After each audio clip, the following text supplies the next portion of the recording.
പ്രശ്നങ്ങൾ തീർന്നിട്ട് ഒരു ലൈഫും ഇല്ല കേട്ടോ. അത് ചിന്തിച്ചോളണം എപ്പോഴും. ജീവിതത്തിൽ ഞാനീ പറഞ്ഞു തരുന്ന പ്രാർത്ഥനകളൊക്കെ മുന്നോട്ട് ജീവിക്കാൻ നമ്മളെ സഹായിക്കാവുന്ന രീതിയിലുള്ള തമ്പുരാൻ്റെ വചനങ്ങളാണ്. അപ്പോൾ അതുകൊണ്ട് ജീവിതത്തിൽ പ്രശ്നങ്ങൾ ഉണ്ടാകുമ്പോൾ, പ്രയാസങ്ങൾ ഉണ്ടാകുമ്പോൾ ദൈവത്തിൻ്റെ വചനത്തിൽ ആശ്രയിക്കുക. കാരണം മുന്നോട്ട് പോകാൻ ശക്തി നമുക്ക് ലഭിക്കും.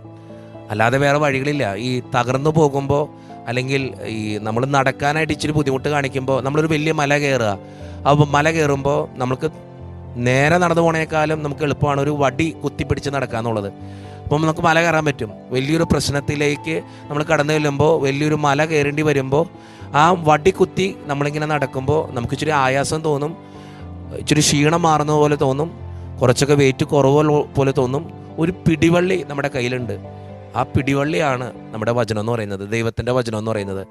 വലിയൊരു മാല നമ്മുടെ മുമ്പിലുണ്ട് കേട്ടോ. ഇതിൻ്റെ ജീവിതം